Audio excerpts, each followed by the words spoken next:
উত্তমবাবু ঠিক কী পরিমাণ সুখী ছিলেন আর কতটা পরিমাণ অসুখী ছিলেন তা বেশ কয়েক বছর ঘনিষ্ঠতার পরও আমি ঠিকমতো পরিমাপ করতে পারিনি। কখনো তাকে দেখে মনে হয়েছে এমন একজন সুখী মানুষের দর্শন পাওয়া খুবই দুর্লভ ব্যাপার। আবার কখনো কখনো মনে হতো এমন দুঃখী মানুষ বোধহয় ভূভারতে আর কোথাও নেই। একটা দিনের একটা ঘটনার কথা বলি। সেদিন উত্তমবাবু সেটে আমি ছিলাম। সেদিন একটু সকাল সকাল শুটিং প্যাক আপ হয়ে গেছে। এরকম ঘটনা সচরাচর ঘটে না।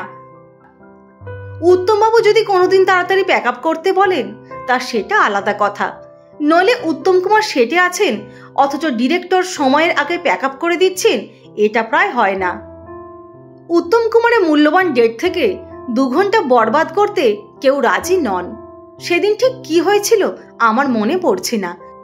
যতদূর মনে হয় ফিল্ম ফুরিয়ে গিয়েছিল ক্যামেরায়। যাই হোক, তাড়াতাড়ি ছুটি পেয়ে উত্তমবাবু তো বেশ খুশি। আমাকে বললেন, কি রবিবাবু, সন্ধেবেলা অন্য কোথাও অ্যাপয়েন্টমেন্ট আছে নাকি? আমি বললাম, না না, আর কোথাও অ্যাপয়েন্টমেন্ট নেই, আমি তো কেবল আপনার শুটিং দেখতে এসেছি। উত্তমবাবু বললেন, শুটিং তো প্যাক আপ হয়ে গেল, এখন কি আর করা যায়? আমি বললাম, বাড়ি ফিরে চলুন। উত্তমবাবু বললেন, দূর, এত তাড়াতাড়ি বাড়ি ঢুকতে ইচ্ছে করছে না। সারাদিন ইনডোরে কাটিয়ে আবার ইনডোর, চলুন আজ একটু আউটডোর করে আসি। আমি বললাম, সে কি, এখন আবার কোনো প্রডিউসারের আউটডোর শুটিং আছে নাকি?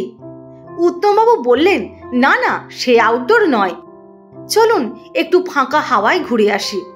আমি বললাম, কোথায় যাবেন? উত্তমবাবু বললেন, ডায়মন্ড হারবারের দিকে খানিকটা ঘুরে আসা যাক। আমি বললাম, ওরে বাবা, সে তো ফিরতে অনেক রাত হয়ে যাবে। উত্তমবাবু হাসতে হাসতে বললেন, নাই বা ফিরলেন একটা দিন। আমি বললাম, তাহলে আমার বাড়িতে হুলস্থুল পড়ে যাবে, থানা পুলিশ করাটাও বিচিত্র নয়। উত্তমবাবু বললেন, চলুন তাহলে একটু আউটরাম ঘাটে গিয়ে বসি। আমি বললাম, এই দিনের আলোয়? তাহলে তো সেখানেও পুলিশ ডাকতে হবে। উত্তমবাবু বললেন, তাও তো বটে, এই হয়েছে এক জ্বালা আমার, ইচ্ছে মতো যেখানে সেখানে ঘুরে বেড়াতে পারি না, যা খুশি তাই করতে পারি না। তাহলে একটা কাজ করা যাক, এখানে বসে খানিকটা টাইম কিল করা যাক, তারপর বেরোনো যাবে। আজ যখন আউটরাম যাব বলেছি তখন যাবই। আমরা যখন আউটরামে গিয়ে পৌঁছলাম তখন ভরা সন্ধ্যা। ঘাটের উল্টো দিকে ফোর্ট উইলিয়ামের গা ঘেঁষে একটা ঢালু জমি আছে, সেখানে গিয়ে বসলাম। এদিকটা একেবারে ফাঁকা ফাঁকা নিরিবিলি। আমি একটা রুমাল বিছিয়ে বসলাম, কিন্তু উত্তম কুমার বসলেন ঘাসের ওপর।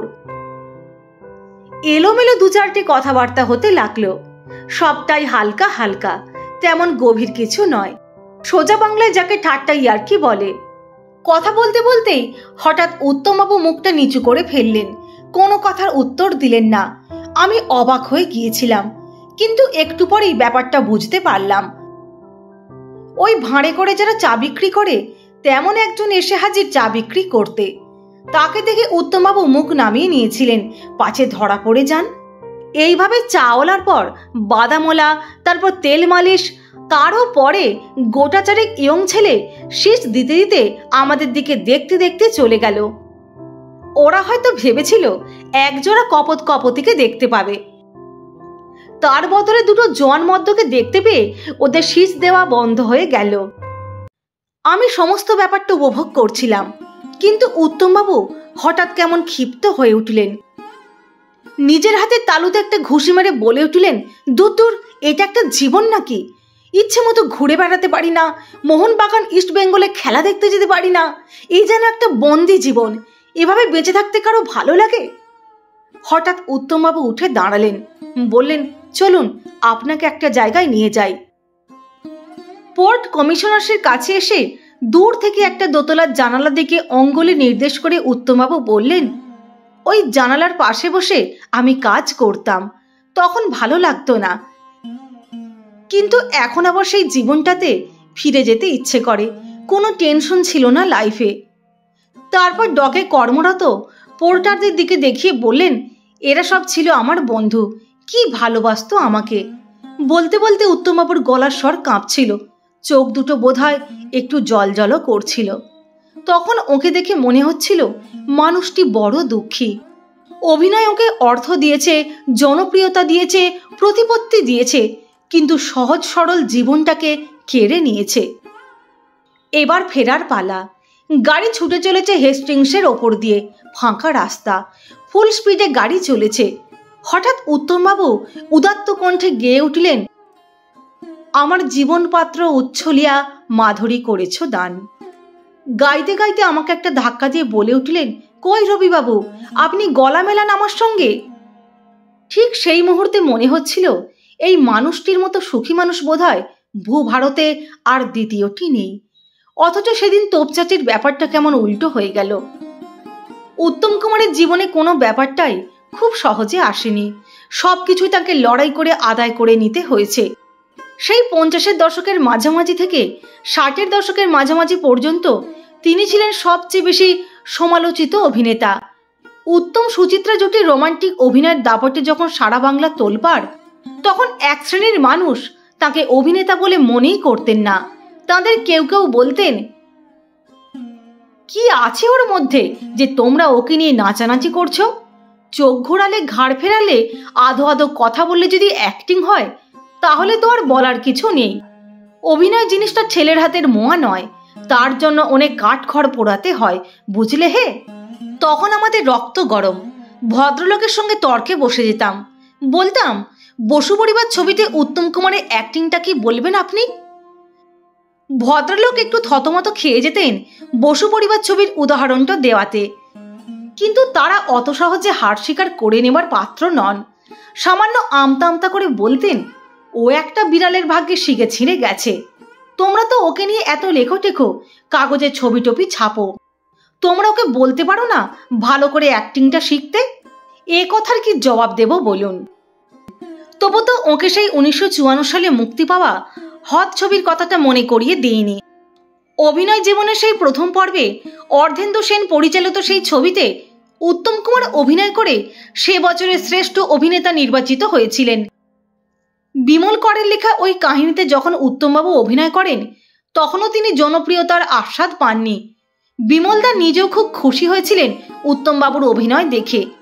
একদিন কথায় কথা বিমলদা বলেছিলেন, আমার লেখা ওই চরিত্রে উত্তম অভিনয় করবে জেনে আমার মনে একটু সন্দেহ জেগেছিল, কিন্তু পর্দায় ওর অভিনয় দেখে আমার মনের সব মেঘ কেটে গিয়েছিল। চরিত্রটা একটু ডিফিকাল্ট, সেই তাতে উত্তম যে এত সুন্দর অভিনয় করবে সেটা আমি ভাবতেই পারিনি। তা ওইসব ইন্টেলেকচুয়ালদের মুখ বন্ধ হয়েছিল নায়ক ছবিতে সত্যজিৎ রায় উত্তম কুমারকে কাস্ট করার পর, কিন্তু কেউ কেউ তো আবার ভাঙবে তবু মচকাবে না। বললেন, বুঝলেন না মশাই, ছবিটা তো একজন ফিল্ম স্টারকে নিয়ে, তাই মানিকদা উত্তম কুমারকে নিয়েছেন, নইলে উনি থোড়াই নিতেন ওই রকম একজন রাঙামুলে অ্যাক্টরকে। অথচ নায়ক ছবি শুটিং চলাকালে সত্যজিৎ বাবু উত্তম কুমার সম্পর্কে আমার কাছে বলেছিলেন, উত্তম দারুণ ফ্রি অ্যাক্টর, আমাদের এখানে অন্য কেউ ওর ধারে কাছে আসতে পারে না। কিন্তু এইসব কথা তো আর তাদের বোঝানো যাবে না। তাদের বদ্ধমূল ধারণা উত্তম কুমার সাকসেসটা একটা অ্যাক্সিডেন্ট ছাড়া আর কিছুই নয়। তবে তাদের মুখ খানিকটা বন্ধ হয়েছিল যখন সত্যজিৎ বাবু তাঁর পরবর্তী ছবি চিড়িয়াখানায় আবার উত্তম বাবুকে নিলেন, আর উত্তম বাবুও সত্যজিৎ বাবুর সেই নির্বাচনের মর্যাদা রেখেছিলেন। শরদিন্দু বন্দ্যোপাধ্যায়ের ব্যোমকেশ বক্সীকে তিনি অত্যন্ত স্বাভাবিক এবং জীবন্ত করে তুলেছিলেন। পরবর্তীকালে দূরদর্শনের পর্দায় আরও দু একজনকে আমরা ব্যোমকেশের চরিত্রে অভিনয় করতে দেখেছি, তাঁরাও নিঃসন্দেহে ভালো অভিনেতা, কিন্তু উত্তমবাবুর অভিনয়ের সঙ্গে তাঁদের কোনো তুলনাই হয় না। তফাৎটা 19-20-এর নয়, তার চেয়েও অনেক অনেক বেশি। বিশেষ করে যে দৃশ্যে উত্তমবাবু জাপানি ছদ্মবেশে অভিনয় করলেন, সেখানে ওর অভিনয়ের তো কোনো তুলনাই হয় না। ছোট ছোট চোখে, কুতকুতে চাউনি, কথায় কথায় নট করা, সব মিলিয়ে অসাধারণ। আজ স্বীকার করতে লজ্জা নেই, সেই সব সোকল্ড ইন্টেলেকচুয়ালদের সমালোচনা শুনতে শুনতে আমি নিজেও খানিকটা বিভ্রান্ত হয়ে পড়েছিলাম। যদিও আমি উত্তম কুমারের প্রচণ্ড ফ্যান ছিলাম, তা সত্ত্বেও তাকে পরিপূর্ণ শিল্পীর মর্যাদা দিতে মনের মধ্যে একটা দ্বিধা এসে গিয়েছিল। একটা কথা বারবার শোনার একটা প্রভাব তো মনের মধ্যে পড়বেই। আমার সেই দ্বিধাগ্রস্ত ভাবনা সম্পূর্ণ কেটে গেল পরবর্তীকালে উত্তমবাবুর সঙ্গে বিভিন্ন ব্যাপারে আলোচনা করতে গিয়ে।